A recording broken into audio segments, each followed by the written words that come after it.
중학교 1학년 겨울이었습니다. 저는 학원을 마치고 친구 집에 들러 게임기를 빌렸어요. 빨리 집에 가서 그 게임을 하고 싶은 마음에 골목 지름길을 택했죠. 그날따라 왜 그 길을 골랐는지 모르겠어요. 운명이라는 게 있다면 그건 분명 저를 시험하려 했던 것 같습니다. 골목 끝 허름한 모텔 앞에서 낯익은 뒷모습이 보였어요. 아버지였습니다. 그런데 옆에 서 있던 건 어머니가 아니었죠. 처음 보는 아줌마였어요. 두 사람이 자연스럽게 입을 맞추는 걸 봤습니다. 마치 오래된 연인처럼요. 저는 그 자리에서 숨이 멎는 것 같았어요. 손에 들고 있던 게임기가 땅에 떨어지는 소리도 들리지 않았죠. 며칠 밤을 뜬 눈으로 지새웠습니다. 어머니께 말씀드려야 하나, 모른 척해야 하나. 14살짜리 머리로는 답이 나오지 않았어요. 하지만 고민 끝에 결국 어머니께 말씀드리기로 했죠. 그래서 고민을 끝낸 그날 학원을 빠지고 일찍 집에 갔습니다. 어머니한테 다 말하려고요. 그리고 키로 현관문을 여는 순간 심장이 철컹 내려앉았어요. 낯선 구두가 놓여 있었거든요. 광이 나는 검은 남자 구두였습니다. 안방 쪽에서 이상한 소리가 들려왔어요. 아버지는 구두가 없었어요. 언제나 운동화를 신고 다니셨죠. 그러니 그건 아버지 신발이 아니었습니다. 저는 열린 문틈 사이로 본 광경을 평생 잊을 수가 없습니다.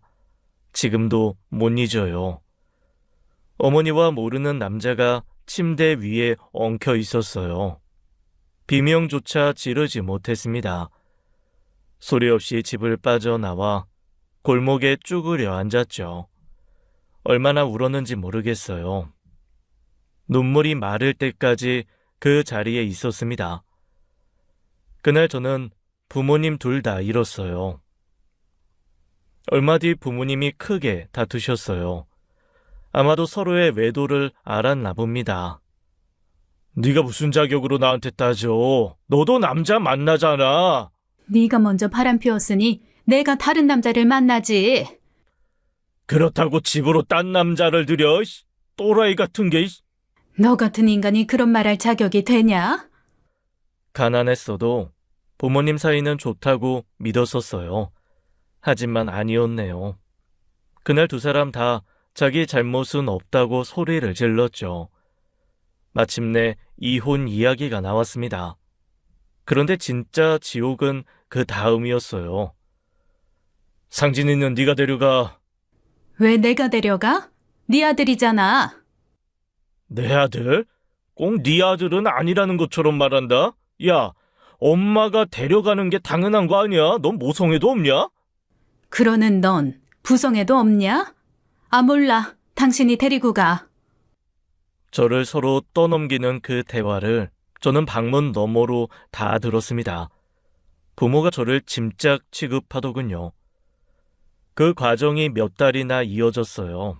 길고 지루하고 저는 그 시간 동안 천천히 무너져 내렸죠. 이젠 저도 그 두 사람 누구와 함께 가는 것도 싫었습니다.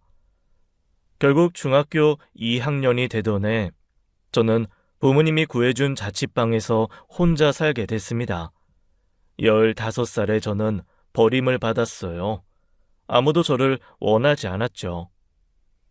버림받은 뒤로 저는 이를 악물었습니다. 부모님 없이도 살 수 있다는 걸 증명해 보이고 싶었어요. 아니, 증명해야만 했죠. 학교에서 걸어서 30분 거리에 조립식 판넬 창고에서 중고 옷을 파는 곳이 있었습니다. 학교가 끝나면 그곳까지 걸어가 아르바이트를 했어요. 밤 10시에 자취방에 오면 새벽 2시까지 공부를 했죠. 잠은 4-5시간이면 충분했습니다. 그나마 젊어서 가능했었나 봐요. 저를 버린 사람들처럼은 절대 살지 않겠다.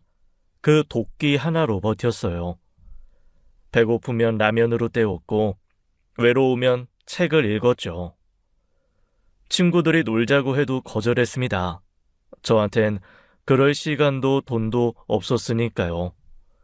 그렇게 이를 악물고 공부해서 대학에 진학했죠. 대학 시절 학비를 벌려고 카페에서 아르바이트를 했습니다. 거기서 커피 내리는 법을 배웠어요. 샌드위치랑 디저트 만드는 것도 배웠죠. 손으로 뭔가를 만들어내는 일이 저와 잘 맞았습니다. 무엇보다 제가 만든 걸 먹고 맛있다고 말해주는 손님들이 좋았어요. 누군가에게 필요한 사람이 된 것 같았거든요. 그때 깨달았습니다. 아, 이 일을 평생 하고 싶다고요. 졸업 후 몇 년간 악착같이 돈을 모았습니다. 하루에 16시간씩 일했던 것 같아요. 그리고 30이 되는 해 드디어 제 이름으로 된 작은 베이커리 카페를 열었습니다. 20평 남짓한 가게였지만 제 전부를 쏟았죠. 새벽 4시에 일어나 빵을 굽고 밤 10시까지 가게를 지켰습니다. 처음 몇 달은 손님이 없어서 빵을 버리는 날도 많았어요. 포기하고 싶을 때도 있었죠. 하지만 버텼습니다. 그 성실함이 서서히 입소문을 탔지요. 단골 손님이 하나둘 늘어나며 가게가 안정을 찾아갔어요. 그리고 마침내 32살 되던 해 친구 소개로 한 여자를 만났습니다. 오빠, 내 친구 중에 괜찮은 애 있어. 진짜 착하고 예뻐. 한번 만나볼래? 갑자기? 나 여자 만날 시간도 없는데. 그러지 말고 한번 만나봐. 오빠 이러다 진짜 혼자 늙어 죽는다. 계속 이렇게 살면 10년쯤 뒤에 고독사 할걸? 그렇게 만난 사람이 연주였어요. 밝고 상냥한 사람이었습니다. 웃을 때 눈이 초승달처럼 휘는 게 예뻤죠. 2년을 만나고 결혼을 했습니다. 얼마 뒤 딸 다빈이가 태어났죠. 저는 그 아이를 처음 안았을 때 펑펑 울었습니다. 이제 저도 가족이 생긴 거였어요. 진짜 가족이요. 카페 운영은 물론이고 집안일도 제가 도맡았습니다. 요리도 제가 했어요. 아내가 편하게 쉴 수 있도록 모든 걸 해주고 싶었죠. 제가 받지 못한 사랑을 이 가정에는 가득 채우고 싶었거든요. 드디어 꿈꿨던 따뜻한 가정을 이뤘다고 생각했습니다. 그때는 정말 행복했어요. 결혼하고 나서 아내의 어린 시절 이야기를 알게 되었습니다. 나 어릴 때부터 나 동생이랑 차별 엄청 받았어. 원태는 대학 등록금은 물론이고 삼수하는 동안 과외비까지 부모님이 다 내줬거든. 근데 나한텐 대학 가지 말래. 여자가 무슨 대학이냐고. 에이, 설마 그 정도까지야. 요즘 세상에. 안 믿기지? 진짜야. 그래서 낮에 일하고 밤에 공부해서 전문대 겨우 졸업했어. 내가 아르바이트해서 번 돈으로. 솔직히 처음엔 과장이라고 생각했어요. 요즘 세상에 그 정도로 차별하는 부모가 어딨나 싶었죠. 그런데 결혼 후 첫 명절인 추석에 처가를 방문하고 생각이 바뀌었습니다. 진짜더라고요. 처가에 우리 부부가 먼저 도착했을 때였어요. 처남은 일이 생겨서 다음 날 온다고 갑자기 일정을 바꾼 날이었어요. 저희 부부가 도착하니 장모님이 차려준 밥상은 냉장고에 있던 반찬 몇 가지가 전부였죠. 김치찌개 하나에 밑반찬 서너 개. 추석이지만 뭐 그럴 수 있다고 생각했습니다. 그런데 갑자기 처남 부부가 온 거예요. 일을 해결했다면서요. 처남 부부가 도착하자마자 처가 분위기가 달라졌어요. 장모님이 부엌 베란다로 가시더니 한우를 꺼내 오셨습니다. 불판이랑요. 그리고 냉장고에서 새로운 반찬들도 줄지어 나오기 시작했죠. 우리 원태 왔어? 아유, 얼마나 고생이 많아. 어서 앉아. 엄마가 고기 구워줄게. 같은 자식인데 이렇게 대놓고 다르게 대할 수 있나 싶었습니다. 제 눈으로 볼 때는 좀 치사해 보일 정도로요. 한우를 베란다에 숨겨 두셨다는 게 참 충격이더군요.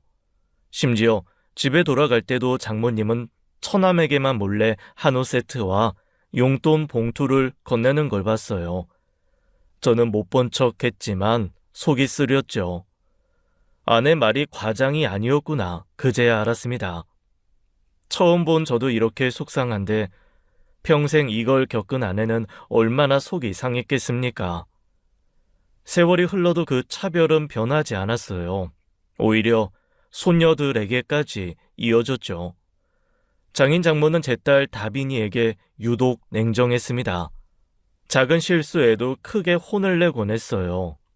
다빈아, 왜 이렇게 산만해? 여자애가 얌전해야지. 가만 앉아서 밥 먹으라고 했지?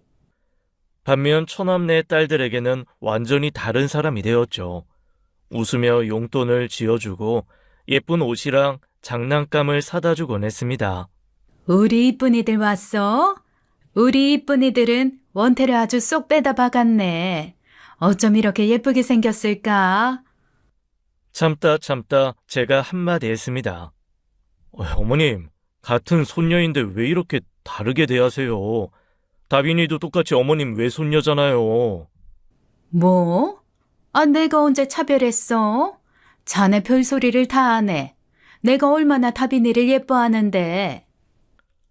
이 사람이 뭔 소리를 하는 거야? 우리가 언제 그랬어? 자네 눈엔 우리가 그런 사람으로 보였나? 큰일 날 사람이네. 두 분 다 발끈하며 오히려 저한테 화를 내더군요. 사위는 백년 손님이라고요. 저희 집이랑은 전혀 상관없습니다. 바로 헛소리 할 거면 오지 말라고 하시더군요.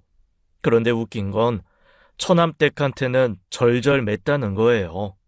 보라야, 힘들지? 애들 둘 키우느라 고생이 많아. 이거 용돈이야. 맛있는 거 사 먹어. 정작 제사나 명절 때 음식 준비는 전부 아내 몫이었습니다. 집안에 무슨 일만 생기면 언제나 아내를 먼저 찾았죠. 부려먹을 땐 딸, 챙겨줄 땐 남의 자식. 저는 그때부터 장인 장모에게 정이 완전히 떨어졌어요. 잘해드리고 싶은 마음이 싹 사라졌죠. 그 뒤로는 최소한의 도리만 하며 처가와 거리를 뒀습니다. 어느 날 장모님이 집 앞 계단에서 헛디뎌 발목에 금이 갔습니다. 병원에서 깁스를 하고 며칠 입원한 뒤 퇴원하셨지만 6주간 깁스를 하고 지내야 했어요. 깁스를 푼 후에도 2달 정도 재활이 필요해서 혼자 움직이기 힘든 상태가 이어졌죠. 그 기간 동안 장모님의 요청으로 모든 일을 아내가 전부 도맡았습니다. 연주야, 엄마 병원 좀 데려다 줘라. 보라는 애들 봐야 해서 바쁜가 보다. 병원 데려다 드리기, 장보기, 집안일, 재활병원 스케줄 챙기기. 3달 내내 아내가 뛰어다녔어요. 저도 매번 가게를 아르바이트생에게 맡기고 아내와 함께 장모님을 모셨습니다. 재활병원 갈 때마다 제 차로 모셔다 드렸죠. 처남댁은 그 긴 기간 동안 딱 3번 얼굴을 비쳤어요. 그것도 제 가게 일이 급해서 제가 못 갈 때 어쩔 수 없이 장모님을 병원에서 집으로 데려다 준 게 전부였죠. 나머지는 전부 아내와 제 몫이었습니다. 그런데 장모님 재활이 끝날 무렵 이모님 딸 결혼식이 있었어요. 저희 부부도 참석했습니다. 그 자리에서 장모님이 친척들에게 떠벌리고 다니는 소리가 정말 걸작이었습니다. 우리 보라가 얼마나 효부인지 몰라. 내가 다친 동안 3달 내내 병원이며 집안일 앞장서서 해주더라고. 자기도 바쁜데 말이야. 요즘 세상에 이런 며느리가 어딨어? 저는 그 말을 듣고 너무 황당하더군요. 아내가 제 옷소매를 꽉 잡는 게 느껴졌어요. 손이 떨리고 있었죠. 저도 속이 부글부글 끓었지만 결혼식장에서 소란을 피울 수는 없었습니다. 집에 돌아오는 차 안에서 아내가 말했어요. 주연 언니한테 들었는데 엄마가 올케한테 고맙다고 명품 가방도 사줬대. 500만 원짜리. 뭐? 아유, 500만 원? 석 달 동안 나랑 당신이 엄마 위해서 한 건 아무도 모르더라. 겨우 3번 엄마 모시고 다닌 올케만 효부된 거고. 그럼 우린 뭐야?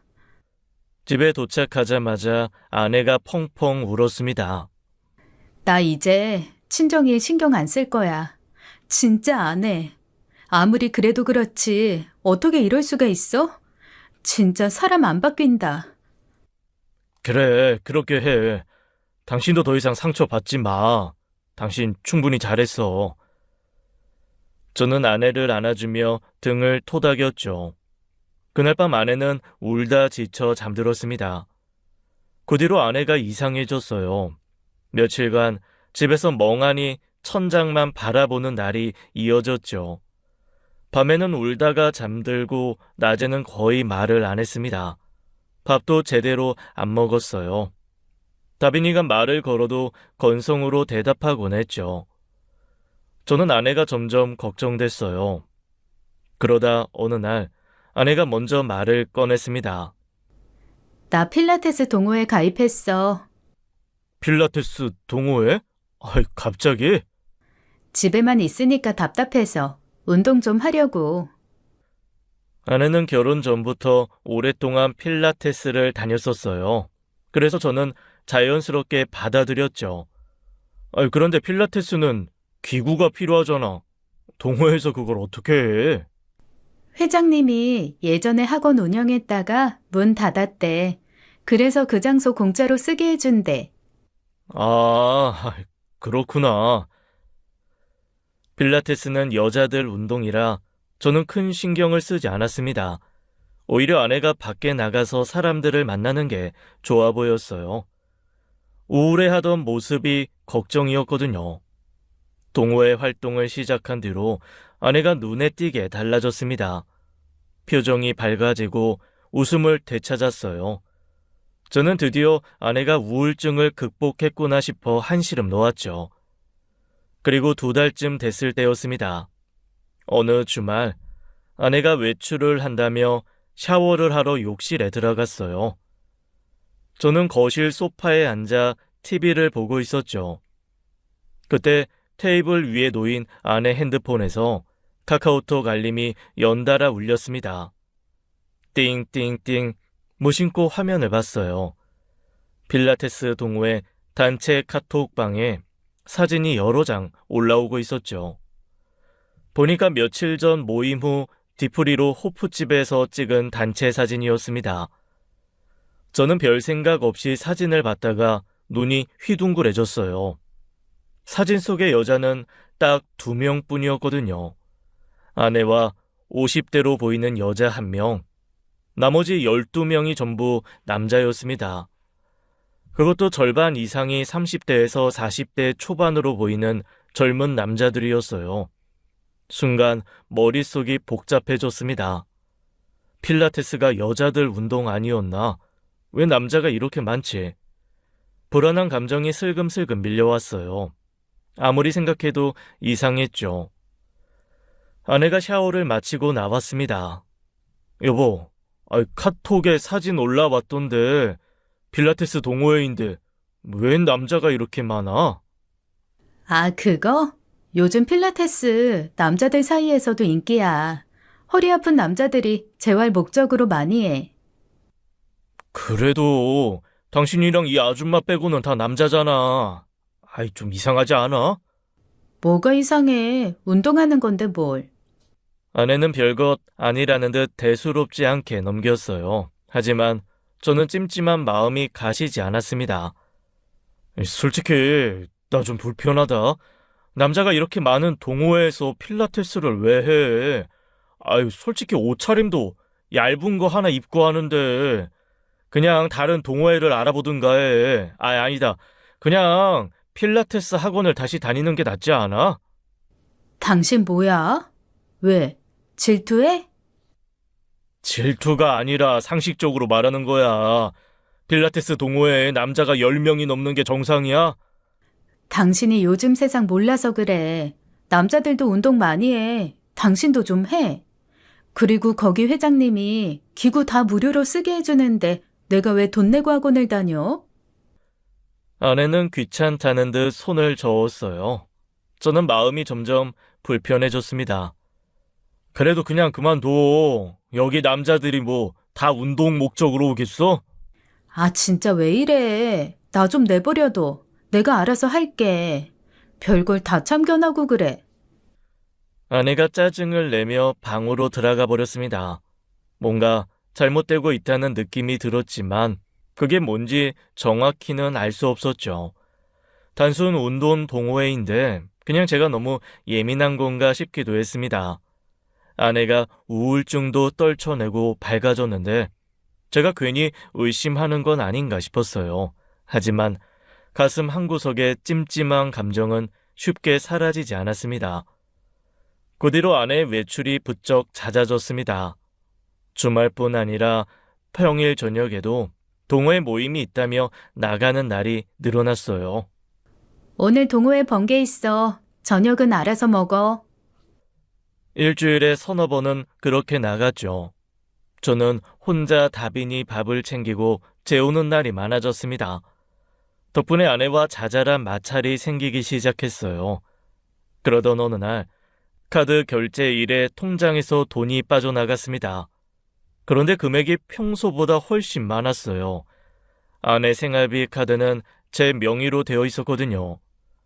이상하다 싶어서 카드사 웹에 들어가 내역을 확인했죠. 호프집, 고깃집, 노래방, 결제 내역이 10건이 넘게 찍혀 있었습니다. 금액도 한 번에 10만 원에서 20만 원씩, 합치니까 한 달에 200만 원이 훌쩍 넘더군요. 저는 깜짝 놀라 아내에게 물었습니다. 여보, 이번 달 카드값이 왜 이렇게 많이 나왔어? 호프집, 고깃집, 노래방, 이게 다 뭐야? 아, 그거? 동호회 회장님이 워낙 열정적이셔서 운동 끝나고 회식을 자주 해. 번개 모임도 많고. 그래도 한 달에 200만 원이 넘잖아. 이건 좀 너무한 거 아니야? 당신이 이걸 왜 다 결제해? 회원들끼리 친해지려면 어쩔 수 없어. 그리고 나만 사는 거 아니야. 돌아가면서 내는 거야. 이번 달은 내 차례가 좀 많았던 것 뿐이야. 돌아가면서 내는데 왜 당신 결제만 10번이 넘어?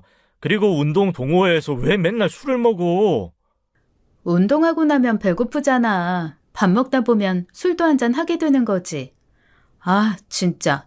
이러려고 당신 카드 쓰게 하는 거지? 감시하려고. 내 말은 그게 아니라 적당히를 넘으니까 하는 말이지. 우리 형편에. 그 말이 끝나기도 전에 아내가 버럭 화를 냈습니다. 내가 언제 돈 펑펑 쓴 적 있어? 결혼하고 나서 내가 뭐 사달라고 한 적 있냐고. 난 그 은한 명품 가방 하나 없는 여자야. 그리고 그동안 집에만 처박혀서 얼마나 우울했는지 당신이 알아? 그건 아는데. 이제 좀 활기차게 외부 활동 좀 하니까 내가 눈에 거슬려? 내가 밖에 나가서 사람 만나는 게 그렇게 싫어? 그런 게 아니라 돈 얘기를 하는 거잖아. 돈? 당신 가게 잘 되잖아. 취미생활에 이 정도 돈도 못 써? 나도 좀 숨 좀 쉬면서 살자. 아, 진짜 숨 막혀. 아내가 방으로 들어가며 문을 쾅 닫았습니다. 저는 할 말을 잃었어요. 아내 말도 틀린 건 아니었거든요. 결혼 후 아내가 자기를 위해 돈을 쓴 적은 거의 없긴 했습니다. 모두 제 옷, 아이 옷, 이런 것만 사던 여자였어요. 제가 너무 옹졸하게 군 건가 싶기도 했죠. 하지만 마음 한구석에 불안감이 점점 커져갔습니다. 운동 동호회인데 왜 이렇게 술자리가 많은 건지 불안했습니다. 무엇보다 회원들이 대부분 남자였잖아요.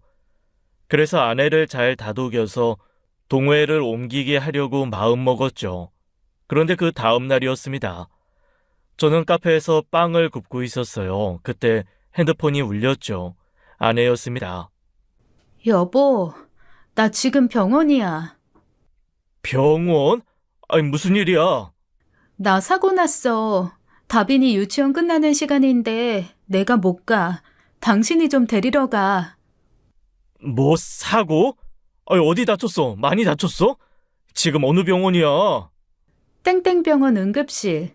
자세한 건 나중에 얘기하고 다빈이 먼저 데리러 가. 전화가 끊겼습니다. 급하게 아르바이트생을 불렀습니다. 미안한데 가게 좀 맡아줘. 집에 급한 일이 생겼어. 오븐에 있던 빵도 신경 쓸 겨를이 없었어요. 저는 앞치마를 벗어 던지고 차에 올라탔습니다. 유치원에 도착하니 다빈이가 교실에서 기다리고 있었어요. 아빠, 엄마는? 엄마가 좀 아파서 아빠가 왔어, 다빈아. 오늘은 채린이 이모 집에서 자는 거다. 왜? 엄마 많이 아파? 조금 다쳤어. 아빠가 빨리 가봐야 해서 그래. 근처에 사는 사촌 여동생 채린이한테 급하게 연락을 했습니다. 채린아, 미안한데 다빈이 좀 봐줄 수 있어? 연주가 사고 났대. 뭐? 언니가? 언니 괜찮아? 알았어. 다빈이는 내가 데리고 있을게. 걱정 마. 다빈이를 채린이한테 맡기고 병원으로 달려갔습니다. 응급실에 도착하니 아내가 침대에 누워 있었어요. 다리에 붕대를 감고 링거를 맞고 있었죠. 현주야, 괜찮아? 대체 무슨 일이야? 횡단보도 건너다가 오토바이한테 치였어. 뭐? 오토바이? 보호자분이시죠? 다행히 생명에는 지장 없습니다.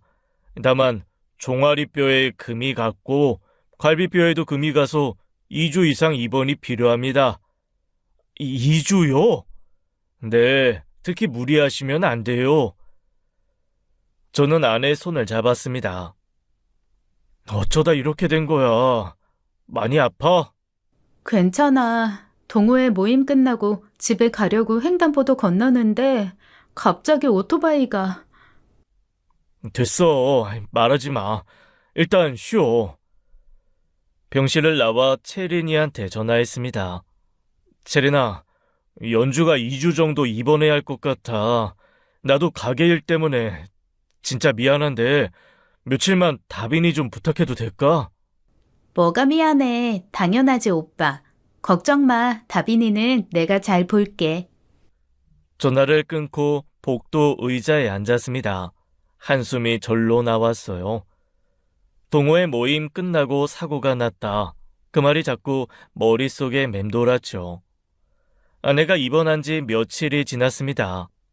저는 낮에는 가게를 보고 저녁에는 병원으로 와서 아내를 간호했어요. 그날도 병실 소파에 앉아 아내 곁을 지키고 있었죠. 아내는 진통제가 포함된 수액을 맞고 깊이 잠들어 있었습니다. 그때 침대 옆 탁자에 놓인 아내 핸드폰이 울렸습니다. 띵띵 문자 알림이었어요. 저는 무심코 핸드폰을 집어들었습니다. 누가 이 시간에 연락을 하나 싶었죠. 그런데 잠금 화면에서 핸드폰이 열리지 않았습니다. 평소 아내가 쓰던 패턴이 아니었습니다. 3번을 시도했지만 풀리지 않았어요. 왜 패턴을 바꿨지? 순간 의문이 생겼어요. 불과 며칠 전까지만 해도 제가 아는 패턴이었는데 말입니다. 저는 잠시 망설이다가 잠든 아내의 손을 살짝 들었습니다. 그리고 아내 손가락을 핸드폰 지문 인식에 갖다 댔죠. 지문 인식으로 잠금이 풀렸습니다. 화면을 보는 순간 심장이 철렁 내려앉았어요. 저장되지 않은 번호에서 문자 메시지가 연달아 와 있었습니다. 누나, 보고 싶어요. 저 젊어서 단단해요. 홍콩 보내드릴 수 있어요. 2번 연속 가능. 저는 그 문자를 보고 눈을 의심했습니다. 손이 떨리기 시작했어요. 눈앞이 캄캄해지는 것 같았죠. 메시지를 위로 올려봤습니다. 전에도 비슷한 연락이 수십 개 와 있었어요. 누나, 오늘 예뻤어요. 누나 생각나서 잠이 안 와요. 누나랑 있으면 행복해요. 온통 이런 내용들이었습니다. 아내는 답장을 거의 안 했더군요. 하지만 가끔 짧게 답한 흔적이 있었습니다. 바빠. 안 돼. 계속 이러면 혼난다. 저는 애써 침착하려고 애썼습니다. 답 문자를 보니 아내는 받아주지 않는 듯한 말투였거든요. 어떤 정신 나간 놈이 아내에게 추근덕거리나 싶었습니다. 하지만 그 말투의 수위가 저를 분노케 했어요. 저는 일단 그 번호를 제 핸드폰에 저장했습니다. 그 순간 또 문자가 왔습니다. 누나, 이번 주 토요일에 만나요. 제가 맛있는 거 사줄게요. 저는 핸드폰을 든 채 한참을 멍하니 있었습니다. 잠든 아내의 얼굴을 봤어요. 잠시 고민하다가 결심했습니다. 저는 아내인 척하고 답장을 보냈어요. 그래, 토요일에 보자. 어디서 볼까? 답장이 바로 왔습니다. 진짜요? 누나 드디어 만나주는 거예요? 땡땡역 3번 출구 앞에서 2시에 만나요. 기대돼요. 느낌표가 3개나 붙어 있었습니다.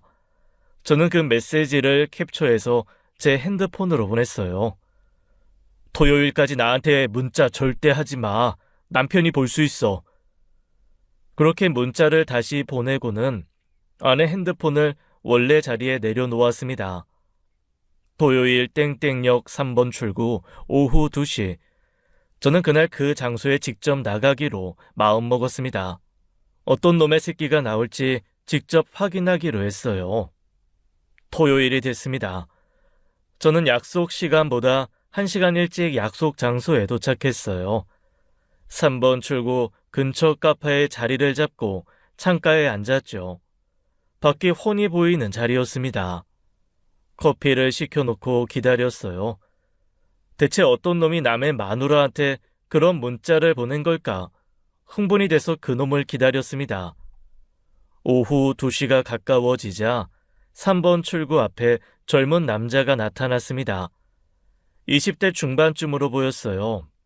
키는 크지 않았고 머리에 왁스를 잔뜩 바른 게 눈에 띄었죠. 남자는 핸드폰을 보며 두리번거리고 있었습니다. 누군가를 찾는 눈치였어요. 저는 저장해둔 그놈 번호로 전화를 걸었습니다. 신호가 가자 남자가 주머니에서 핸드폰을 꺼냈어요. 화면을 보더니 전화를 받았죠. 저놈이 맞았습니다. 저는 전화를 끊고 카페를 나섰어요. 남자에게 다가갔습니다. 남자가 고개를 가우뚱하며 저를 봤어요. 추연주 기다리는 거 맞지?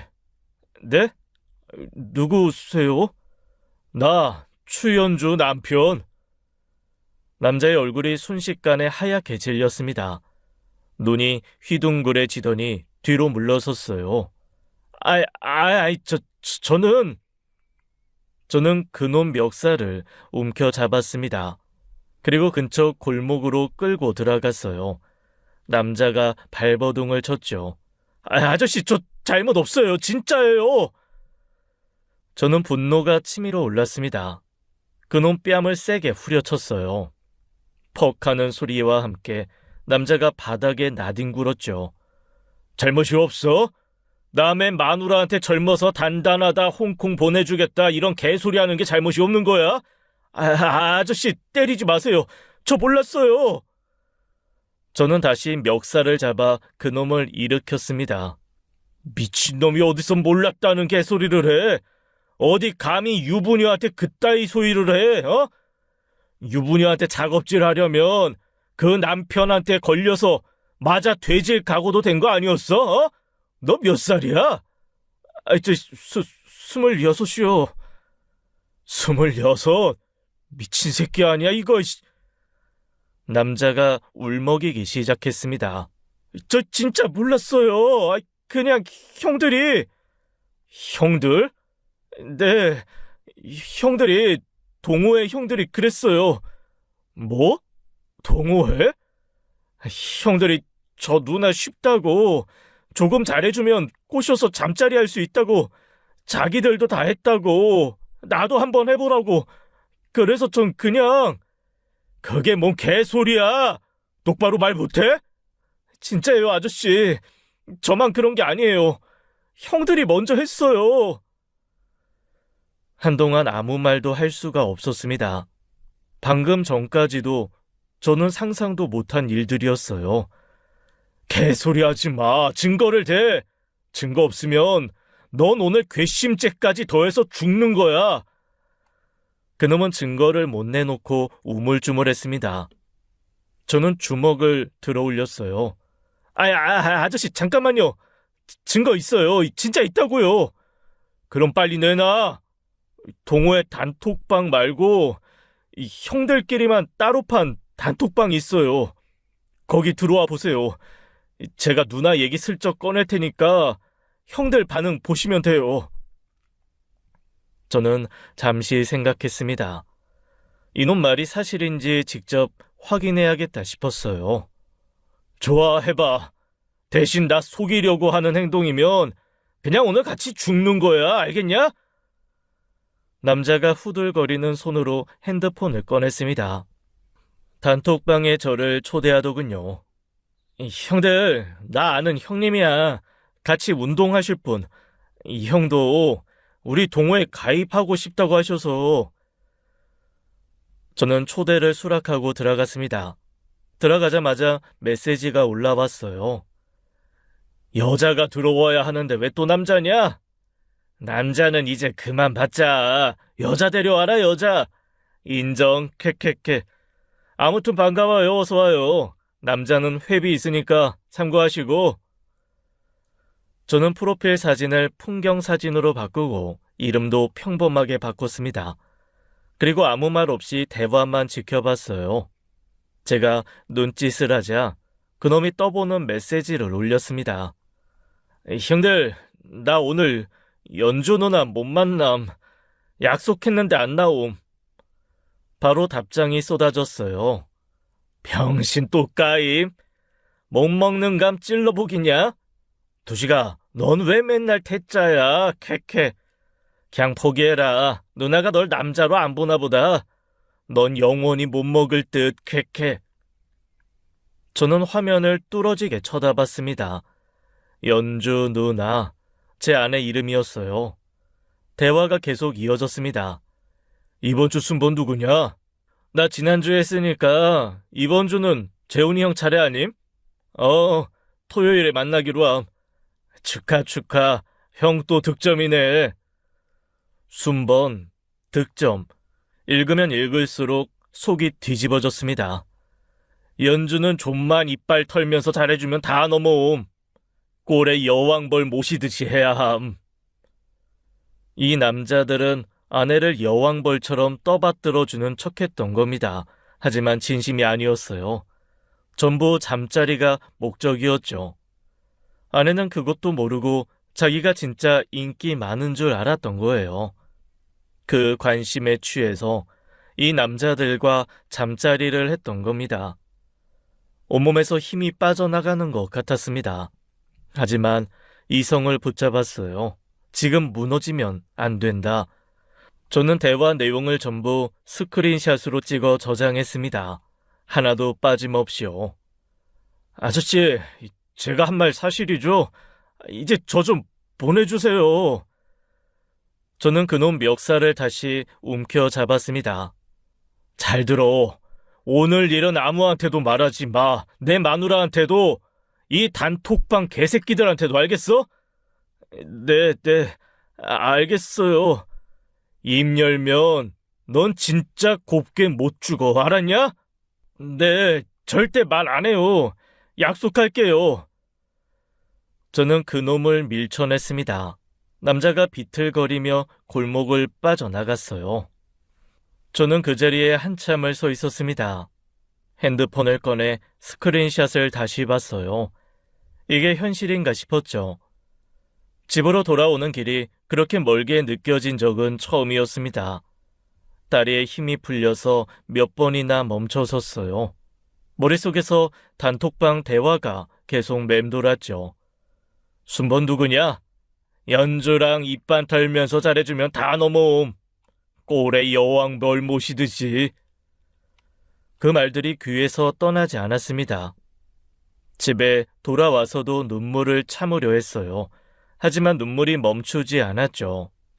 내가 이 가정을 위해 얼마나 노력했는데 새벽에 일어나 빵 굽고 밤 늦게까지 가게 지키고 아내가 편하게 쉴 수 있도록 집안일도 다 했는데 왜 이렇게 된 건지 어쩌다 이렇게 된 건지 절망감이 밀려왔습니다.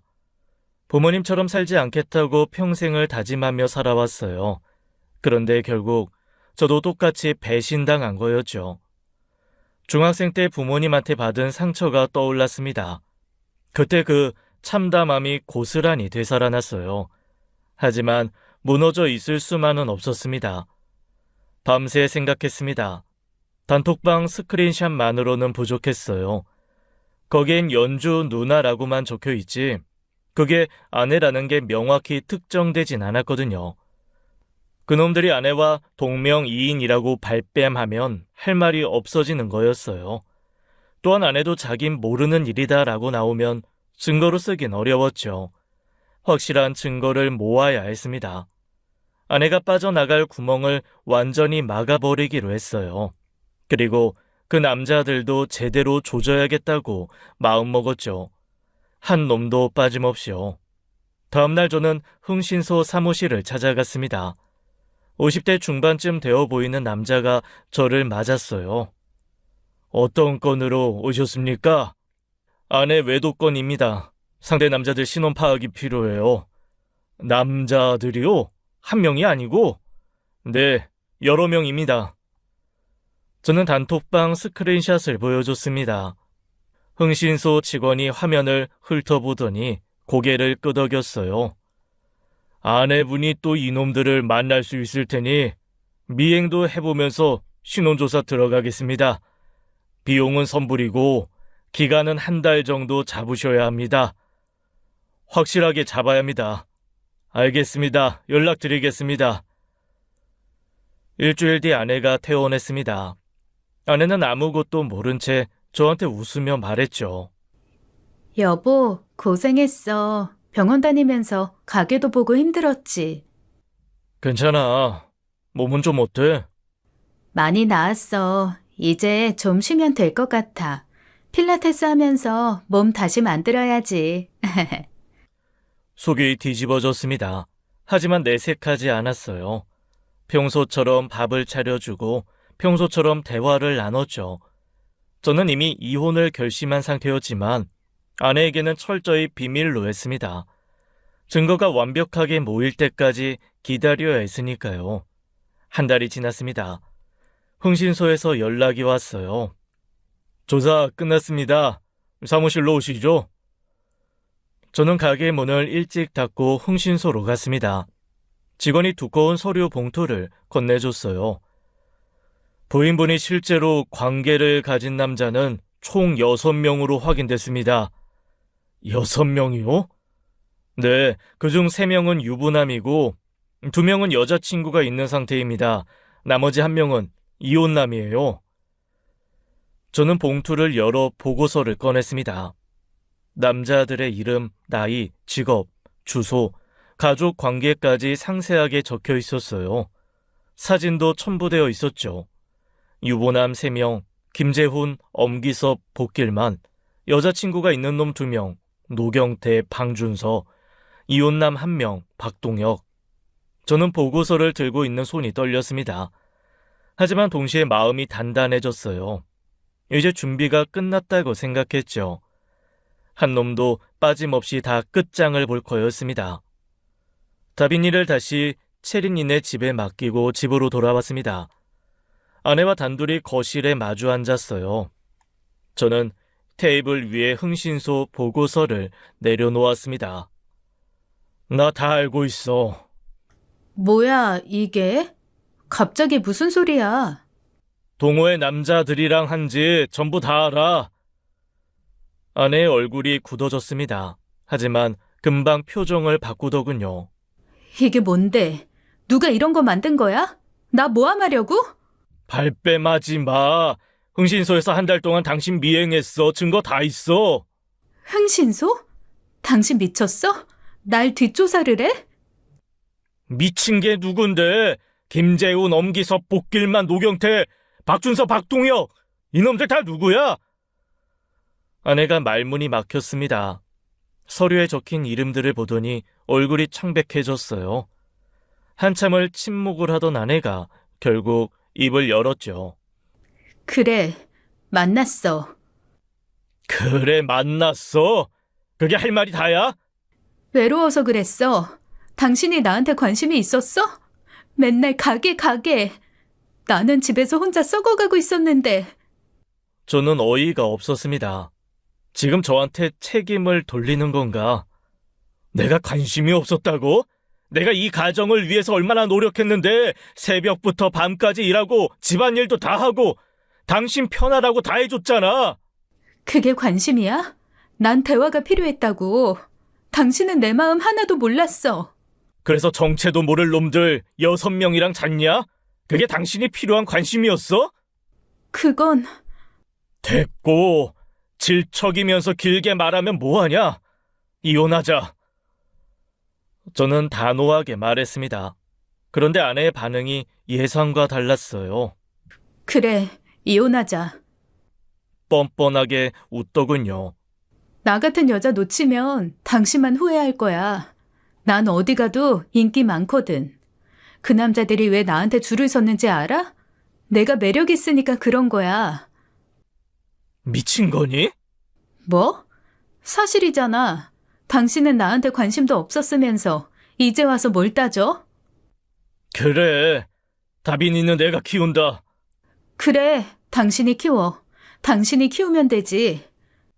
일말의 망설임도 없었습니다. 친딸인데 저렇게 쉽게 포기할 수 있나 싶었어요. 난 내 인생 살 거야. 근데 재산 분할은 확실하게 받아갈 거니까 그건 알아둬. 아내가 자리에서 일어나 방으로 들어갔습니다. 캐리어를 꺼내 짐을 싸기 시작하더군요.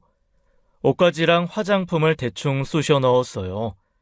아내는 캐리어를 끌고 현관으로 향했습니다. 신발을 신으며 한 번도 뒤돌아보지 않았어요. 문이 닫히는 발소리가 멀어졌죠. 저는 한참을 그 자리에 서 있었습니다. 이 사람이 진짜 내가 사랑했던 그 사람이 맞나? 10년을 함께 했는데, 딸도 있는데, 저렇게 쉽게 버리고 갈 수 있는 건가? 허탈함만 밀려왔어요. 다음날 저는 이혼 전문 변호사를 찾아갔습니다. 상담실에 앉아 흥신소 보고서와 단톡방 스크린샷을 테이블 위에 펼쳤죠. 상간남이 6명이요? 네, 이혼 소송이랑 위자료 청구하려고요. 그리고 이놈들 6명한테도 전부 상간 소송 걸고 싶습니다. 증거는 확실하네요. 단톡방 내용을 보니 이 남자들 전부 부인분이 유부녀인 걸 알고 있었군요. 네, 그러니까 한 놈도 빠짐없이 다 걸어주세요. 네, 알겠습니다. 진행하죠. 소송 준비를 마친 뒤 저는 다른 계획을 실행에 옮겼습니다. 유부남 3놈의 아내들을 직접 찾아가기로 한 거였어요. 첫 번째는 김재훈이라는 놈의 아내였습니다. 저는 그 여자에게 연락을 해서 만나자고 했어요. 카페에서 마주 앉아 증거사진과 흥신소 보고서를 건넸죠. 당신 남편이 제 아내랑 바람을 폈습니다. 증거 다 있고요. 제가 증거 드릴 테니까 소송하실 거면 쓰세요. 그 여자는 서류를 보더니 얼굴이 새하얗게 질렸습니다. 이게 진짜예요? 네, 단톡방 내용도 있으니까 확인해 보세요. 엄기섭, 복길만 아내들한테도 똑같이 했습니다. 한 명 한 명 만나서 직접 증거를 넘겨줬어요. 3명 다 경악하더군요. 결국 상감남들 아내 3명 모두 이혼 소송과 위자료 소송을 걸겠다고 했습니다. 이후 저는 여자친구가 있던 2놈한테도 같은 방식으로 했어요. 노경태 여자친구한테 연락을 했죠. 당신 남자친구가 유부녀랑 바람 폈어요. 증거 보내드릴까요? 네? 그게 무슨 소리예요? 증거를 보내주자 그 여자는 바로 이별 통보를 했습니다. 그리고 SNS에 남자친구 실명을 올리며 정신병자라고 폭로까지 했어요. 방준서 여자친구도 마찬가지였습니다. 증거를 보자마자 헤어졌죠. 마지막은 이혼남 박동혁이었어요. 심지어 이놈은 재혼을 앞두고 있었습니다. 결혼식이 2달 남은 상태였죠. 며칠 뒤 파혼을 선언했다는 소식이 들려왔습니다.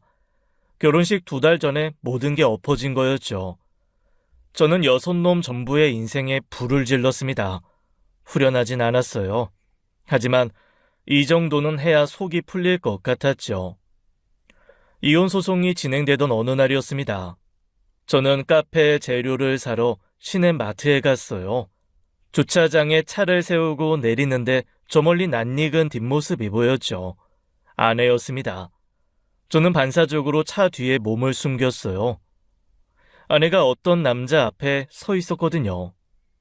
아내가 남자 손을 잡으며 뭐라고 말하고 있었죠.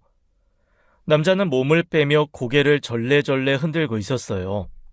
저는 숨을 죽이고 지켜봤습니다. 아내가 남자 팔을 붙잡았어요. 애원하듯 매달리는 모습이었죠. 그때 남자가 큰 소리로 외쳤습니다. 아줌마 그만하라고! 나 당신 때문에 애들 엄마한테 이혼당했어! 그러니까 나랑 살면 되잖아. 우리 잘 맞았잖아. 그때 나한테 뭐라고 했어? 나같이 뜨거운 여자 처음이라고 했잖아. 미쳤어? 야, 그거 그냥 한 말이지. 그걸 진심으로 받아들이냐? 그게 무슨 소리야? 넌 나한테 진심이었잖아. 저기요, 그냥 한두 번 논 거지 뭘 진지하게 생각한 적 없어. 아줌마가 혼자 착각한 거야. 아이 씨발, 같이 즐겼으면 조심 좀 하지 왜 걸려서 이 지랄을 만들어? 뭐? 그럼 그때 나한테 왜 그렇게 잘해줬는데? 잘해줘라 너랑 자지. 그걸 진심으로 한 거야? 미친 재수없게? 야, 재수없으니까 그만 좀 찾아와. 나도 너 때문에 다 잃었어. 남자가 아내를 밀쳐냈습니다. 아내가 휘청거리며 뒤로 물러섰어요. 나 같은 여자가 어딨는데? 너도 후회할 거야. 후회 안 하니까. 아이 제발 내 인생에서 꺼져줘요 아줌마. 남자는 그 말을 남기고 차에 올라탔어요. 엔진 소리가 울리더니 주차장을 빠져나갔죠. 아내는 그 자리에 서서 한참을 멍하니 있었습니다. 어깨가 들썩이는 게 보였어요. 울고 있는 것 같았죠. 잠시 뒤 아내가 핸드폰을 꺼내 어딘가에 전화를 걸기 시작했습니다. 아마 다른 남자한테 전화하는 것 같았어요. 저는 차 뒤에 숨은 채로 그 모습을 지켜봤습니다. 씁쓸함과 허탈함이 동시에 밀려왔어요. 저 사람이 내가 평생을 바쳐 사랑했던 사람이 맞나? 새벽부터 밤까지 일하며 가정을 지키려 했던 나는 뭐였나 싶었습니다. 아내는 여전히 자기가 인기 많은 줄 알고 있었습니다. 남자들이 진심으로 자기를 좋아한다고 믿고 있었죠. 하지만 현실은 달랐어요. 그 남자들한테 아내는 그저 쉬운 여자였을 뿐이었습니다. 저는 한참을 그 자리에 서 있다가 마트에 들어가지 않고 그냥 돌아왔습니다. 그날은 아무것도 할 기분이 아니었죠. 그리고 며칠 뒤 저녁이었습니다. 저는 카페 마감을 하고 있었어요. 테이블을 닫고 있는데 문이 열리는 소리가 났죠. 여보, 아내였습니다. 예전과 완전히 다른 모습이었어요. 화장기 없는 얼굴에 푹 꺼진 눈, 며칠 못 잔 것 같았죠. 머리도 헝클어져 있었습니다. 저는 걸레를 내려놓고 아내를 바라봤어요. 아내가 제 앞에 무릎을 꿇었습니다. 잘못했어. 용서해줘, 여보. 내가 미쳤었어. 정신이 나갔었어. 제발 한 번만 기회를 줘.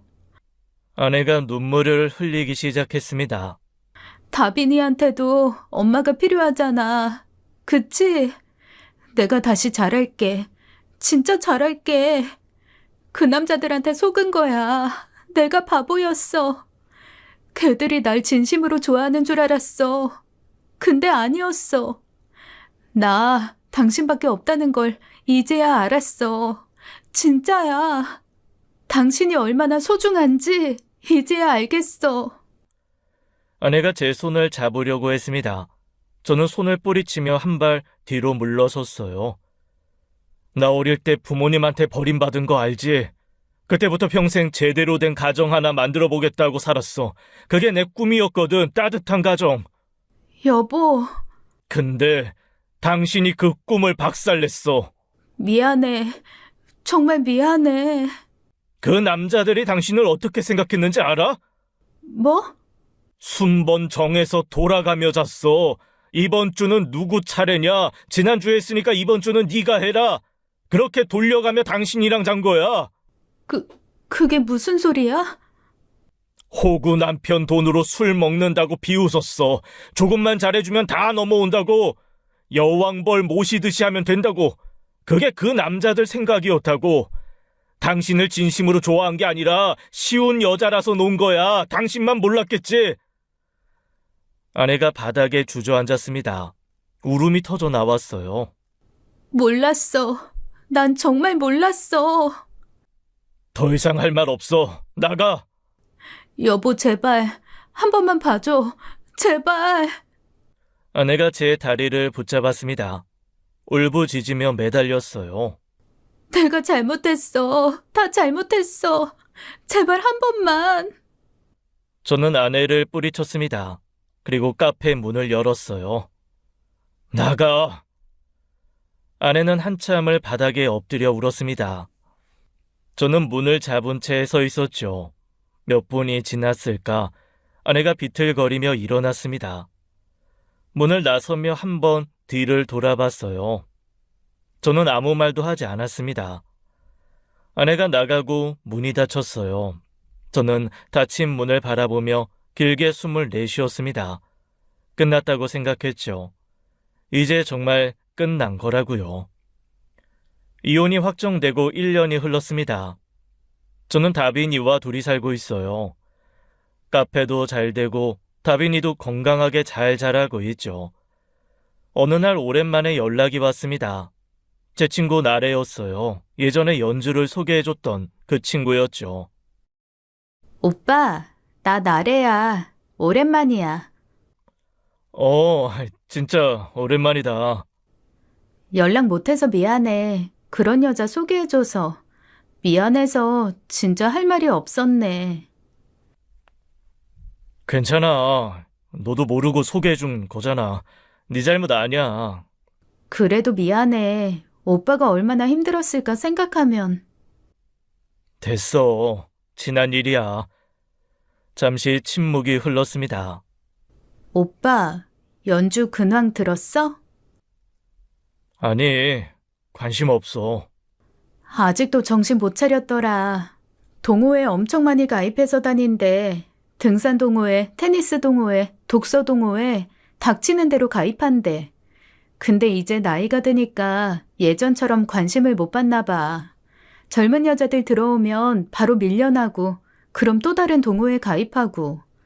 그래도 남자들이 거들떠보지도 않는다더라. 인생 참, 왜 그렇게 사니? 그런데도 여전히 자기가 인기 많은 줄 안대. 남자들이 자기한테 관심 없는 게 질투 때문이라나? 진짜 한심해서 말이 안 나와. 그렇구나. 오빤 담담하네. 이제 남 얘기야. 궁금하지도 않고. 전화를 끊고 저녁을 준비했습니다. 다빈이가 학교에서 돌아왔어요. 다빈이와 마주 앉아 저녁을 먹었습니다. 맛있게 먹는 다빈이를 보며 생각했어요. 채워지지 않는 결핍을 다른 사람에게서 찾으면 결국 모든 것을 잃는다는 것을요. 연주가 딱 그랬죠. 부모님한테 받지 못한 사랑을 엉뚱한 곳에서 찾으려다 가정도 잃고 딸도 잃었습니다. 저는 그 교훈을 가슴에 새겼어요.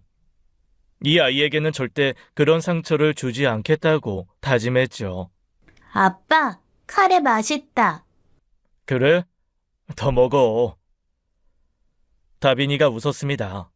저도 따라 웃었어요. 이제 저희 둘만의 가정이지만 충분히 따뜻했습니다. 지금까지 사연 읽어주는 남녀였습니다. 끝까지 함께 해주신 여러분 감사드리며 저희는 다음 사연으로 돌아올게요. 감사합니다.